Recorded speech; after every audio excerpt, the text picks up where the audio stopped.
মধ্যপ্রাচ্যে ক্রমবর্ধমান উত্তেজনার মধ্যে দখলদার ইসরায়েলের দিকে যুদ্ধ শুরুর পর সবচেয়ে বড় ক্ষেপণাস্ত্র হামলা চালিয়েছে ইসলামী প্রজাতন্ত্র ইরান।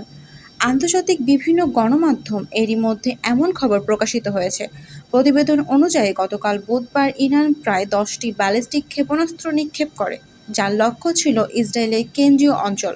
ক্ষেপণাস্ত্র শনাক্ত হওয়ার পর তেল আবিব, সেফেলা ও আশেপাশের এলাকায় সতর্কতামূলক সাইরেন বেজে ওঠে। স্থানীয় বাসিন্দারা বিস্ফোরণের শব্দ শুনেছেন বলে জানা গেছে। ইসরায়েলি গণমাধ্যম জানিয়েছে, কয়েকটি এলাকায় ক্ষেপণাস্ত্র বা তার ধ্বংসাবশেষ আঘাত হানতে পারে। উদ্ধারকারী দল ঘটনাস্থলে কাজ করছে। এছাড়া একটি ক্ষেপণাস্ত্র ক্লাস্টার ওয়ারহেড ব্যবহারের অভিযোগ উঠেছে, যা আকাশে বিস্ফোরিত হয়ে ছোট ছোট বোমা ছড়িয়ে দেয়। এদিকে ইসরায়েলি সামরিক বাহিনী জানিয়েছে, তারা তেহরান, ইরানের বিভিন্ন সামরিক স্থাপনা লক্ষ্য করে বিস্তৃত হামলা চালানো শুরু করেছে। উল্লেখ্য, গত 28 ফেব্রুয়ারি থেকে যুক্তরাষ্ট্র ও ইসরায়েলে যৌথভাবে ইরানে বিমান হামলা চালিয়ে আসছে।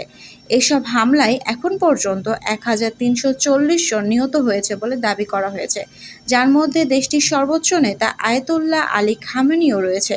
এর প্রতিক্রিয়ায় ইরান শুধু ইসরায়েল নয়, জর্ডান, ইরাক এবং উপসাগরীয় অঞ্চলে যুক্তরাষ্ট্রের সামরিক ঘাঁটি থাকা দেশগুলোতে ড্রোন ও ক্ষেপণাস্ত্র হামলা চালিয়েছে। এতে হতাহত এবং অবকাঠামো ক্ষয়ক্ষতির পাশাপাশি বৈশ্বিক বাজার ও বিমান চলাচলে প্রভাব পড়েছে।